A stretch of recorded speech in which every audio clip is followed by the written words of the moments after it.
sọ pé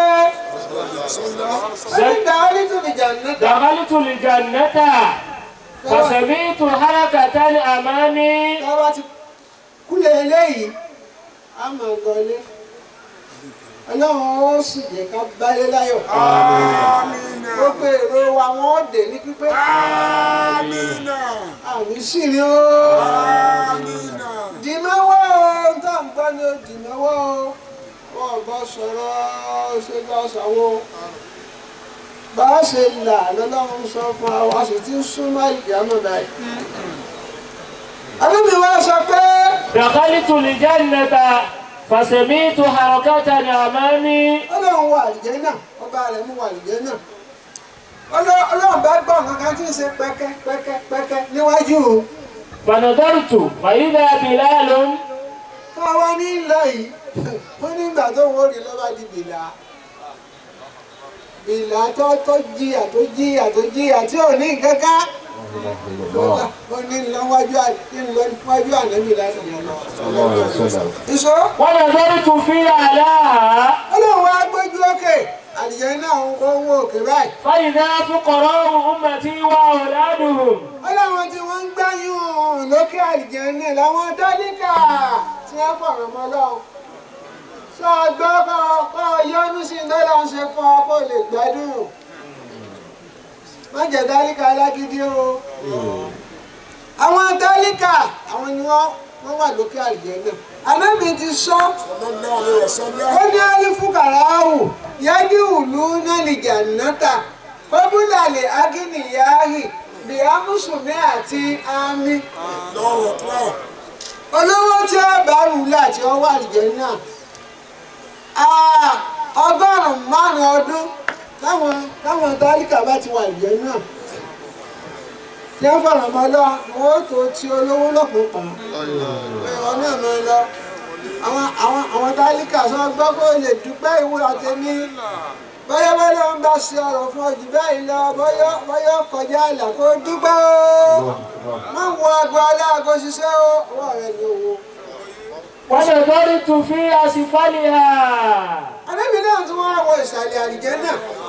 Ohun tó wọ́n sàlẹ̀ báyìí. فإذا فيه من الأغنياء والنساء قليل. Ọlọ́run olówó díẹ̀, àwọn olówó díẹ̀ ní ẹ̀wọ̀n. فقلت يا ربي. Àtàwọn obìnrin ayé obìnrin náà gbọ́. Ààyè ìdẹ́ pọ̀ sí lẹ́dí náà jẹ́ àjọ náà. Obìnrin ọ̀láyè l'àlùjánnà o. Ó bá wọ̀ ọ́ nípasẹ̀ ọkọ rẹ̀ ló ti wọ̀ ọ́. Àdúgbò wọn bẹ̀rẹ̀ pé. يا ربي ما شأنهم. Ọlọ́run kí ló fa àwọn olówó tí wọ́n fi kéré báyìí láì dèrè? قال. Kí ló fa àwọn obìnrin tí ń kébò sí oró báyìí? قال. Ànábì sọ pé. أما النساء.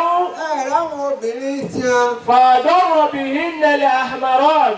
Ó ní tó kó bá wọn yé mi ẹgbẹ́ o. Ó ní Ànábì ní tó kó bá yín ní nǹkan méjì. Góòlù. الذهب والحرير. Góòlù àtàṣọ alálàárì. Ẹ lọ dúpẹ́ fọlọ́run kẹ́. Jàlìbáàbà ni ẹ máa fi bó gbogbo ẹ̀ mọ́lẹ̀. A ti ṣe wá sí ilé ìwòn kọjá o. وأما الأغنياء. Àwa fẹ́ dúró.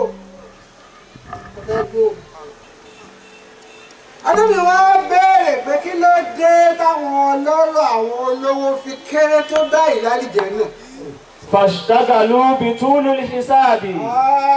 Ó ní tó fà ní pé àìrójú bá wọn nípa àṣírò tí wọ́n kó jọ láyé. Lágbọ́ ó ṣírò ẹ̀. Bó ṣe sọ ayé ó kàdé yìí ó ṣírò ẹ̀ lọ́dọ̀ lọ. Àlìkíámọ̀ ò sì gba bíràbù. Tọ́gbọ́ ẹni ó fi tirẹ́là di o tó fi tirẹ́là tó fi di ẹrù. Àbẹ́ni tó di ẹrù sínú pólíbàgì. Tí wọ́n á dé ọ̀dọ̀ àwọn oníbodè sọ́wọ́n pé bọ̀dá tó fi pọ́pílọ́bà yọkàndà lẹ́ni adé wá fẹ́ mú bẹ́ẹ̀. Bàbá tó di ẹrù tirẹ́là wọ́n sọ̀kalẹ̀ ó bí ọ léèrè. وتفقدت أصحابي. Ànábì wa ní òun wá ń wo àwọn ọmọlẹ́yìn òun káàkiri. فلم أر عبد الرحمن بن عوف. Abdulrahman ọmọ Áfì bó ṣe kàǹkà tó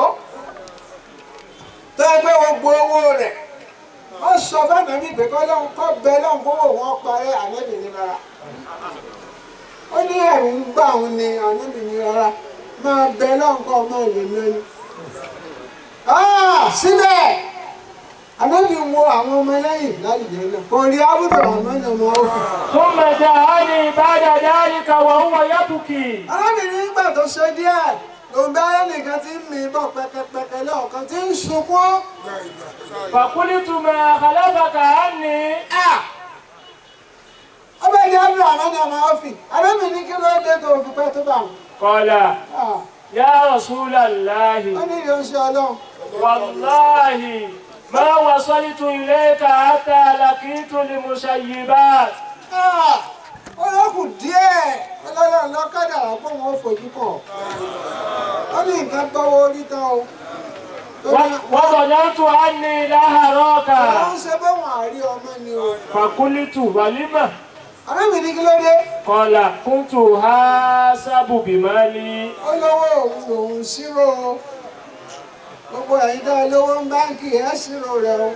Gọ́ngọ́mọ̀ sọ̀rọ̀ láyé gọ́ngọ́mọ̀ sọ̀rọ̀ láyé lọ́jọ́ tá a bá pàdé láyé àmà gọ́ngọ́.